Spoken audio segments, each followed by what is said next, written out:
13 जून शुक्रवार के दिन शुरू हुई ईरान इजराइल जंग में अब अमेरिका की एंट्री हो गई है। भारतीय समय अनुसार सुबह 4:30 बजे अमेरिका ने ईरान पर बड़ा हमला कर दिया। फोडो, नतांज और इस्फहान से लेकर अमेरिका ने ईरान के 3 बड़े परमाणु ठिकानों पर बम वर्षा कर दी।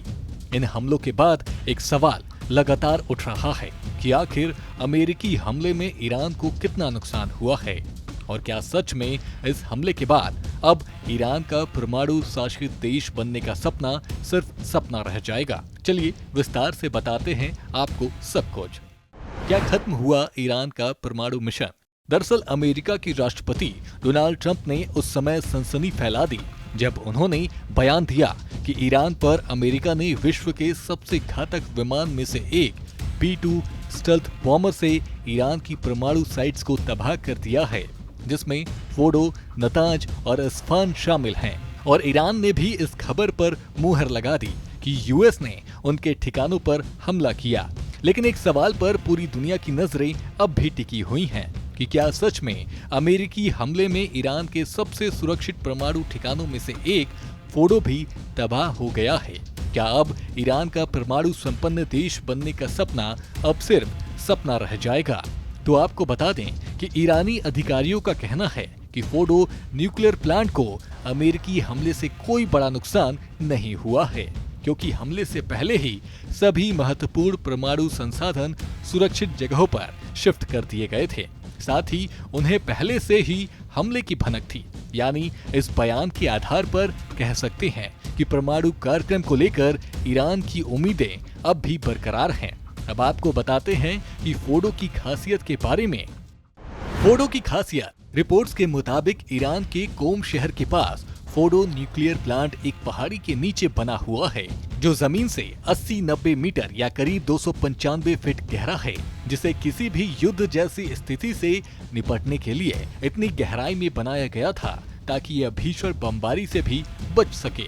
आपको बता दें कि इस प्लांट की जानकारी दुनिया को तब लगी जब 2009 में पश्चिमी खुफिया एजेंसियों ने इसे खोजा। चलिए अब आपका परिचय फोडो की ताकत से करवाते हैं। फोडो की ताकत। ईरान के फोडो की सबसे बड़ी ताकत वहां मौजूद सेंट्रीफ्यूज मशीनें हैं, जिससे यूरेनियम को 60% तक शुद्ध किया जाता है। हालांकि आपको बता दें कि परमाणु हथियार बनाने के लिए यूरेनियम की शुद्धता 90% होनी चाहिए।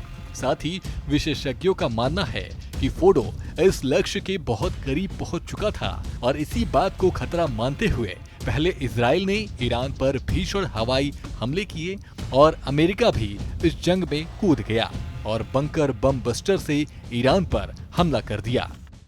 अमेरिका का सबसे ताकतवर बम GBU-57। अमेरिका ने ईरान पर किए गए हमले में GBU-57 नामक बम का इस्तेमाल किया और इसी बम को बंकर बस्टर भी कहा जाता है। इस बम का वजन 13,600 किलोग्राम है और ये 600 मीटर मोटा कंक्रीट या 200 फीट मिट्टी को भी अभेद किले को भेद सकता है। आपको बता दें कि यह बम GPS से निर्देशित होता है और B-2 स्टेल्थ बॉम्बर से छोड़ा जाता है, जो दुश्मन के राडार से बचते हुए सटीक हमला करता है। क्या फोडो पर हमला सफल हुआ?